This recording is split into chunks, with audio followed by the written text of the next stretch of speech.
Shalom and good day all, this is Tehillim29 back again for Super Sun's Fortress of Attitude comic review of Robins issue 2. And my goodness, this has been quite an interesting issue, so I'll jump into first things first. Do these covers in any way, shape or form connect to something that happens inside the story?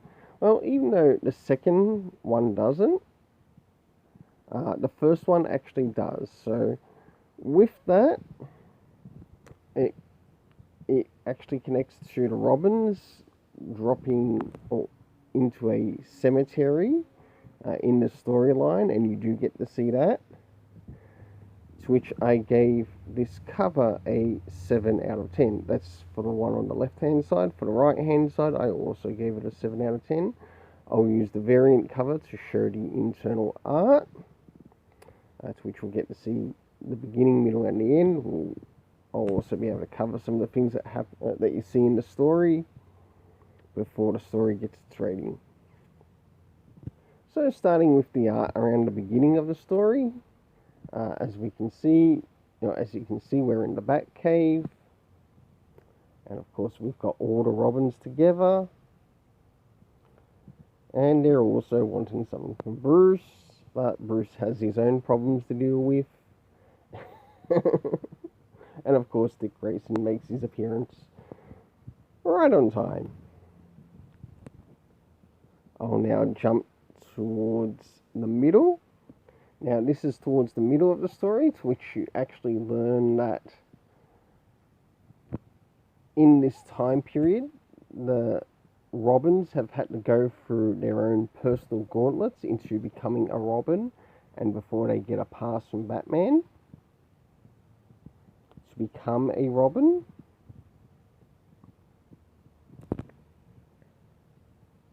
I'll now jump towards the end, and last but not least, towards the end, as you can see, some of the art here also connects to what Damien's gauntlet was to becoming Robin, which is also incomplete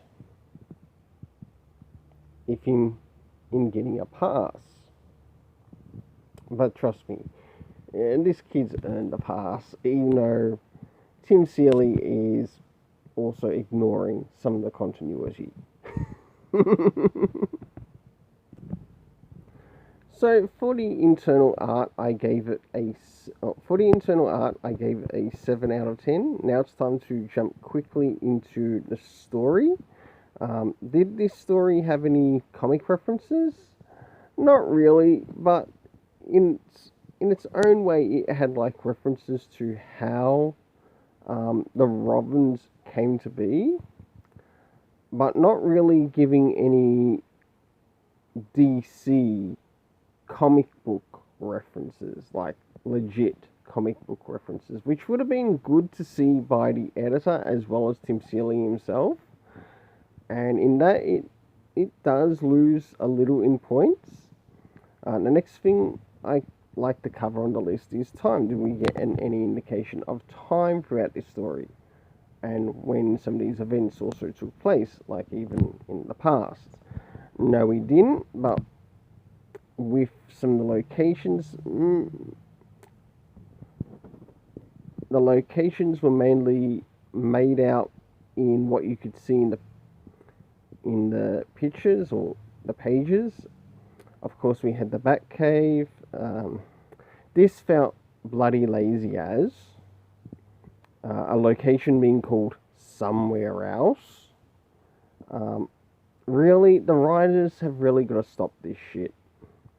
I'm being completely blunt and honest.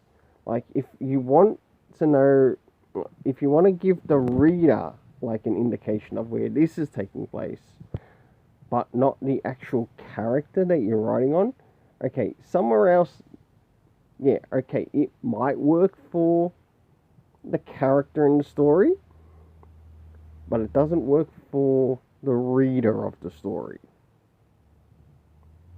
And last but not least, we also end up going to a place called the Free Thinkers Cemetery, which was very interesting.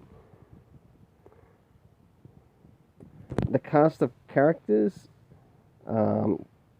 consisting of Louis Declan, one of the characters who died in the last issue, and should have been noted. We of course had the Robins, consisting of Damien, Tim, Jason. We also had Batman, Bruce Wayne, Dick